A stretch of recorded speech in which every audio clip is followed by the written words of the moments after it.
Hello everyone, welcome to a special edition of the Lord of the Rings Online here. I had said I was going to do this. This is my original edition of the collector's edition of the Lord of the Rings Online Mines of Moria Expansion. See here. We're doing something of a unboxing, I suppose you could say, about 6 or 7 years too late here. You see, the box looks very nice. It's made up like a tome. It looks very nice sitting on the shelf. We will pull back here a second. It unlatches here and opens up, and you've got all the stuff inside of it. It came on DVD, of course. Not really streaming, had not really taken off back then in the day. Some of the stuff that it has in it, let's just take a look. I think it has all but one item right now. Right here you've got a starter's guide, which just kind of gives you kind of heads up information, some beginner stuff, a few maps, beginner information about what the classes do, maps of the starter zones, that sort of thing. Then you've got the game manual. The new game manual came out, and it was all in color. It had all the new additions, the original game manual. You got to remember that game manuals used to, games used to come with these manuals. And, you know, they had little books with them that you actually got. They were actually printed. You could hold them and read them. Sit and read them in bed and that sort of thing. And when the Mines of Moria came out, if you bought the collector's edition, it had the original manual here, which was in color. Had been added to color. The original manual was in black and white. And has the additions of the Mines of Moria. And as you see there, let me get up close. See the original name, Shadows of Angmar. Because that was the original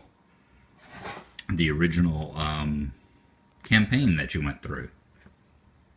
Okay, and on over here, this right here are the discs. It came on 2 DVDs. The expansion, I said, is a very large expansion.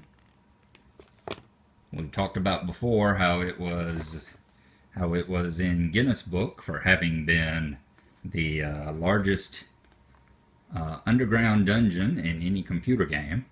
Now the only thing that this is missing is that the DVD, it also came, not a DVD, a CD, came with a CD of all the in-game music from the Moria expansion.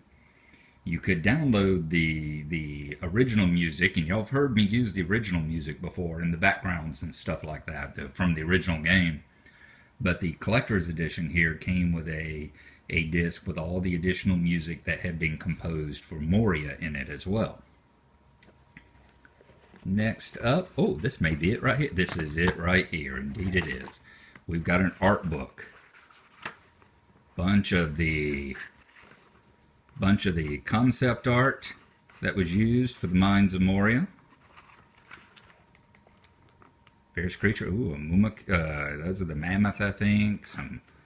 Some wood trolls, and then there we go. That's it. That's the music disc with the extra music, the soundtrack from the Mines of Moria music in it.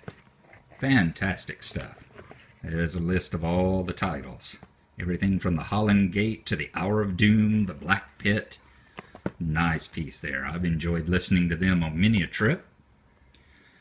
Let's see, we come on in. This right here, I think, let me take a look at it. That was actually a entry. They had something called the Treasures of Moria. It was a contest you could enter. I'll just hold my thumb over the thing. There's no point in trying to enter it or anything, because the contest is long, long gone, but we won't put out the numbers there anyway. Next up, what do we got next? Oh, okay, let me unfold this here. I'll be right back. Yeah, sorry, I do have an actual camera somewhere upstairs, I think in my living room. But I don't have the tripod. The tripod's out in the garage. It's just too much effort right now to go and get all that together. So we are filming this on our phone. Sorry about that. But as you see, it is a large paper map of Middle Earth, showing all the different regions. It looks just like the one that you see inside of the books. Everything from the Shire and Eriador up here, all the way down to Moria, and then down the coast of Gondor. The only thing that's probably not included here is right down in this area would be where the Corsairs of Umbar, the Black Numenorians, live. So I'm going to move that out of the way now.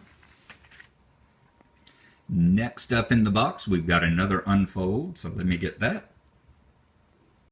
And it is a cloth map of Moria, showing all the different regions. There's the entire mine stretching out in front of you. All, however, 7 regions, I think it is. 1, 2, 3, 4, 5, 6, 7 or so regions, all stretched out there.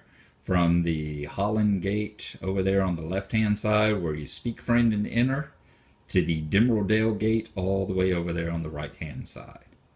The Foundations of Stone, the Waterworks, Durin's Way, all the others. I love these. I wish more games had these. I remember this comes from back in the day whenever that was one of the things in Ultima. I remember the original Ultima games. You always got a cloth map that went with the game. Always had, you know, back before digital. That's the one thing I do not like about digital, is that you used to get all these hotkeys and things.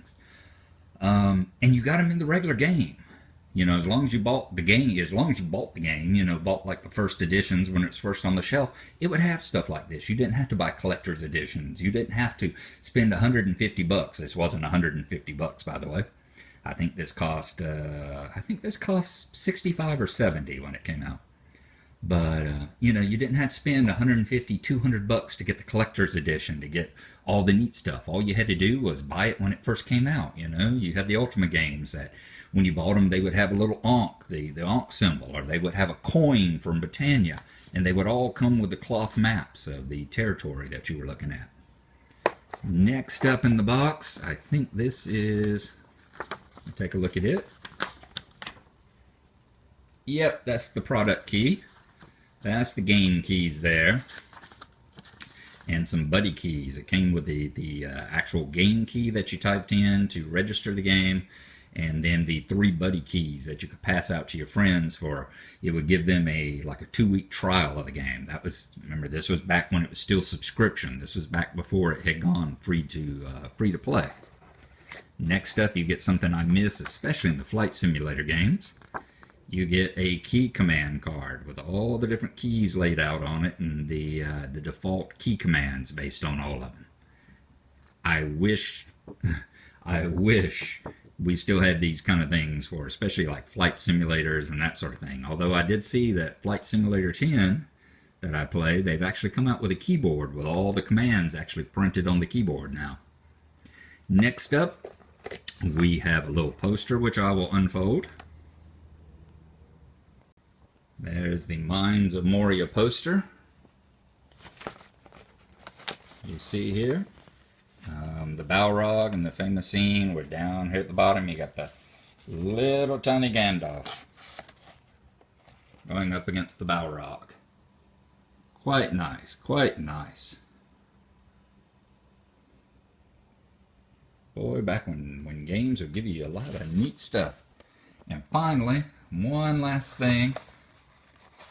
In this little velveteen bag here. If I can open it up here right quick.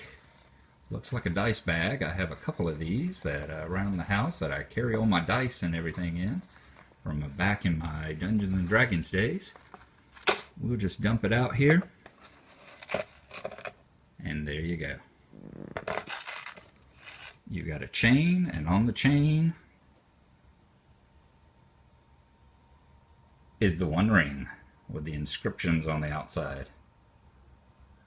See that? Very cool. That right there if nothing else, that right there made getting the collector's edition worthwhile. So there you go. That is a unboxing. Unboxing 6 years late of the Mines of Moria's Collector Edition.